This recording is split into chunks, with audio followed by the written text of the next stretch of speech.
So we went through his phone, guys, and I remember this shit like it was fucking yesterday. We go through his phone and we see that he's talking to some chick about the IDs and prices, and he's like taking pictures of it, all this other shit. And the IDs were like brand new, guys. Like it was like you could tell like they just came off the mint, okay? But they were fake as fuck looking, right? Worse than like you trying to get into a club or a bar, right? You 19 years old. Oh, yo, this fake is gonna work. Oh, yo, son.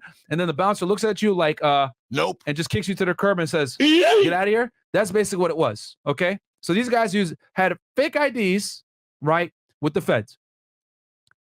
Then we tried to interview Michelle, but Michelle stated he did not want to speak to investigators and wanted to sleep. And I remember this because it was late at night. It was like 10:30 at night, right? So they're on the fucking boat, like sleeping and tired, right? Some of the aliens were sleeping, and Michelle was mad as fuck because we woke him up to talk to him. I remember this shit. He was mad as fuck, and he was like, "Nah, I don't want to talk. I just want to go to sleep." And I was like, "All right, whatever, bro. Like, you know, you're kind of just facing a very serious charge right now, and you're probably gonna go back to jail, but like, you just want to go to sleep." He was like, "Yeah, I want to go to sleep." I was like, "All right, cool, no biggie." Yeah. So anyway, all 5 individuals were transferred ashore at the Miami Beach, Florida. The undocumented aliens were transferred to immigration custody, and Paulino and Michelle were released. So you guys are probably wondering, whoa, Myron, whoa, hold on one sec. Why did you release them? Well, guys, is because I knew that these guys were full of shit, and I had their phones. So I was like, you know what? I'm gonna let them go and think that they're free. But I'm gonna go ahead and get arrest warrants for them. Okay. So I went, right. So I was like, okay, you know what you know what you got to do? Because remember, guys, we went out there late at night. Paulino gave that bullshit ass story that he knew the aliens and that he was doing a favor for the Uncle Miguel and driving the aliens back to Miami. He wasn't getting paid, but he happened to be on probation for fucking smuggling aliens in the past, which was hilarious to me. And then the other guy, Michelle, said, I just want to go to sleep. So I was like, all right, you know what? Y'all can go. I released them, right? I didn't arrest them that night. And I'll tell you why. I had the phones, okay? And I got a consent search to search the phones. So I gave the phone to one of my forensic guys, right, to get searched. Then then we went and re-interviewed the illegal aliens. But here's the key, all right? Here's a pro tip right here, all right? Always let the criminals sit in jail for a couple nights. For any of you guys that might work in law enforcement, okay? And you want to get someone to talk to you, I always let the criminals sit in jail a couple days, all right? Let them stew, all right? And the illegal aliens, right, the witnesses that were the key to the case, they were lying to me all over the place. Like, oh, no, he was a friend, blah, blah, blah. But they couldn't tell me how they knew him. They couldn't tell me details on, like, how they met each other. The licenses were off, like, all this bullshit, right? So I was like, all right, cool. I'm going to let y'all go sit in immigration jail for a few days, right? Because they're illegal aliens. They can't go anywhere. So they get sent to the Border Patrol station, and then they end up going to the Immigration and Detention Center here. This is all public information. ICE. Okay. And okay, they ended up going here to the Broward Transitional Center, okay, which is an ICE facility. Okay.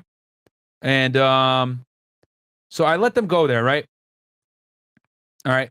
In Pompano Beach. All right. And Pompano Beach is about 40 minutes from Miami, as you guys can see here. All right. So I let them go there for a couple of days. All right. And this is it right here. All right. Well, they don't have a picture of it or anything. God damn it. Let me see if I can get an image for y'all. What the hell? Okay. Ice cream. They would put the ice. Yo, this is fucking comedy, man. All right. So anyway, we'll move on.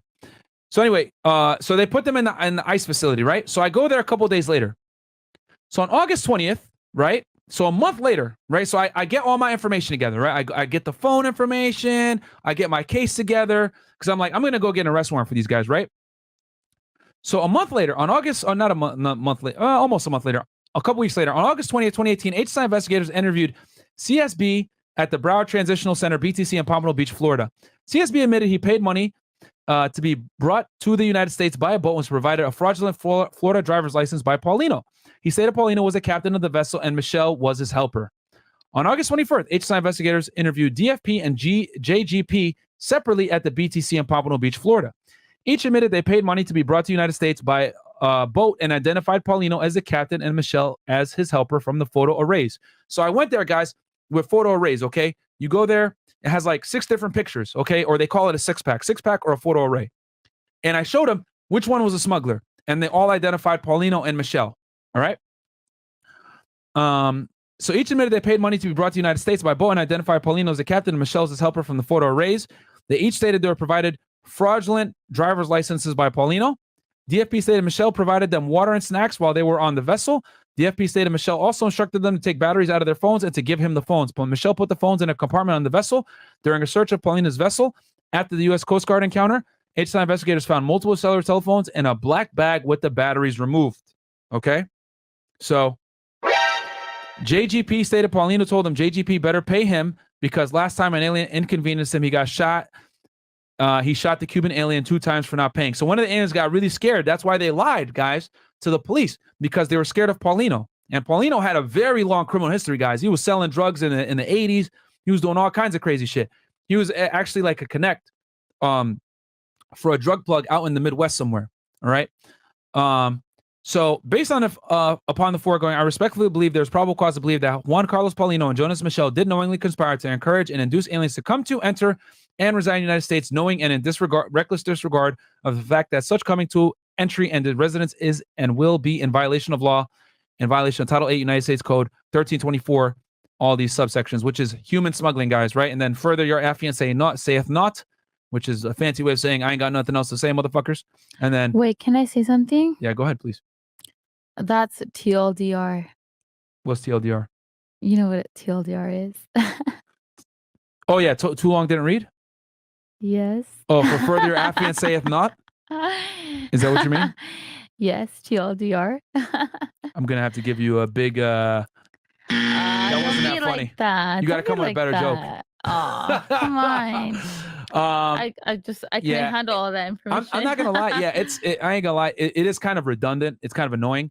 But this is how the court, you got to write these court documents. It is what it is. Yes. But anyway, yes, you sign it, right? And then I went and took it to the judge. So this was almost a month later, guys. And then also, you guys are probably wondering, yo, Meyer, why does it matter that he gave them food and he gave them instructions? Well, guys, the reason why it's important is because when you give the aliens instructions, that shows leadership role. That shows that they're trying to that they had power over the aliens, that they were smuggling them in. They're giving them instructions because when you're a smuggler, you have to give aliens certain types of instructions to not be detected by law enforcement, to facilitate the smuggling in a smooth way, giving them food, taking care of them. That all constitutes as you being the smuggler and them being the smugglees. And then also the fact that he told them to take their phones, to turn their phones off and take the batteries out. That's common so that they don't have the location data. So when law enforcement catches the illegal aliens, they're not able to figure out where they were. Okay, it's a feeble attempt to go ahead and try to disguise where they came from.